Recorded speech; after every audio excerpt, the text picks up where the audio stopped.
Hi everyone, hope you're having a beautiful day. For those of you who don't know me, my name's Charlie and I am a 4th and final year student studying classics at the University of Warwick. And I've had 3 years of university experience, and during those years I have made a lot of mistakes. So today I thought I'd tell you some of the tips that I have for university and things that you shouldn't do at uni.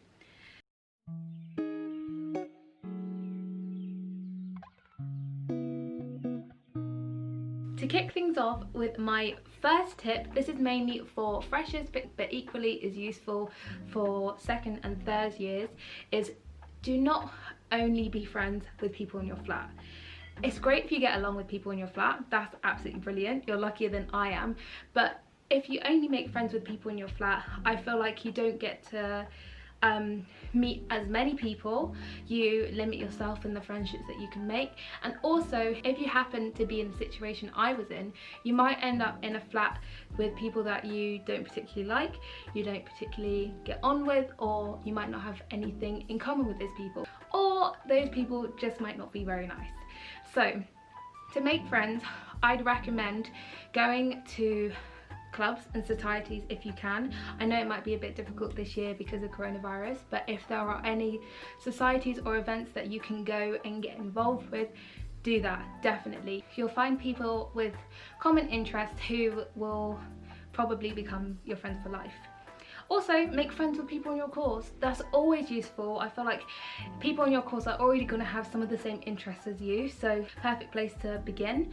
And it's always useful to have at least one friend on your course because they can help you if you need any notes, or if there's any information that you need to know about your subject or modules, they'll be there and you'll have someone to chat to about them in case you miss anything out.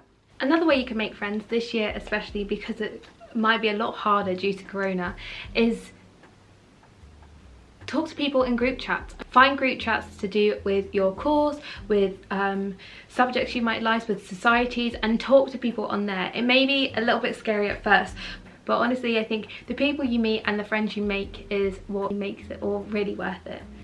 So leading on from that first tip is do not pick your 2nd/3rd year house too early and with people that you really don't know.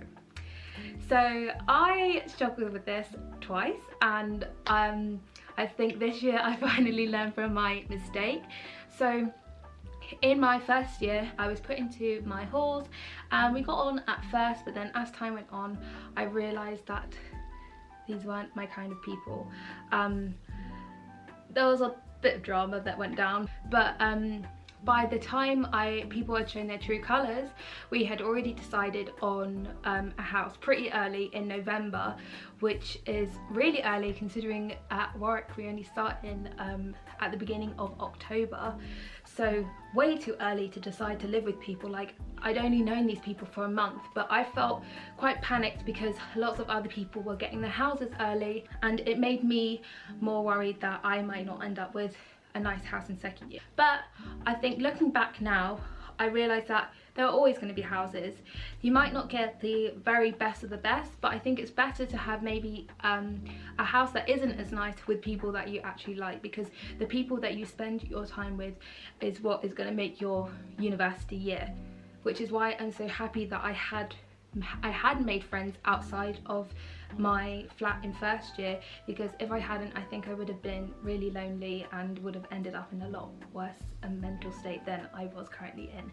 So please, please, please don't panic and rush into a housing contract with people that you don't really know or don't really get on with just for the sake of having a nice house, because in the end it's not always worth it.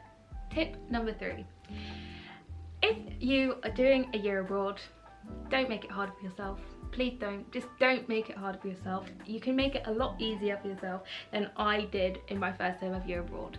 So basically, if you're doing a year abroad where it requires a language, so for me when I went to Rome I did beginners Italian before going to study in Rome.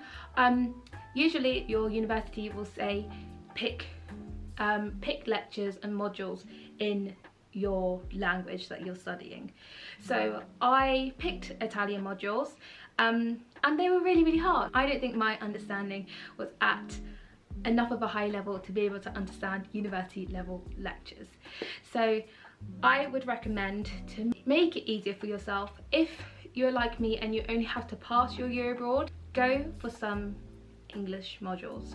It will make your life so much easier. I'm not saying do entirely English modules when you go abroad, because I think it is important to have some of that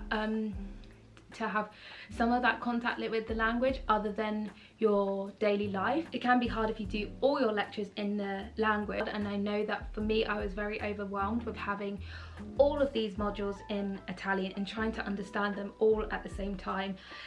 So in second term I still kept a couple of modules that were in Italian, but I decided to do a lot more English modules because I understood them, and by understanding them it meant that I had more time to go out and about and actually practice my Italian speaking skills, because I could because I was spending less time on trying to understand every piece of information from my Italian lectures and more time going out and actually living in Rome and speaking to people, meeting new people, interacting with people in shops and restaurants and on tours of the city.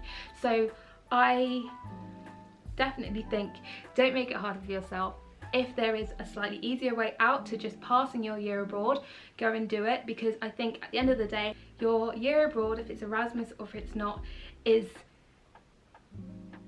supposed to be fun. It's supposed to be fun. You're supposed to embrace the culture and learn about other people and meet new people and practice your speaking skills. And I don't think that sitting in classes where you're just dictated a different language to you all day helps with that and picking up those language skills, because a lot of the time you need to be able to practice those language skills in person rather than just listening to it. So yeah, do some English modules. Tip number 4, I think, is don't leave all the reading and all the writing of your essays to the night before. This is one that I learned the hard way. So particularly in first year, I did make an improvement in second year. I basically always did my essays the night before, which is really, really bad. And I would leave, sometimes I think leaving the writing to the night before can be okay, because some people work really well under pressure and can really just write out their 3,000 word essay in one night, which is fine. But what I did as well was I left a lot of the reading to the night before, which is not what you want to do. Sometimes it paid off. There were like maybe 1 or 2 instances where it did, because I am the sort of person who works better under pressure, but other times it really did not work out.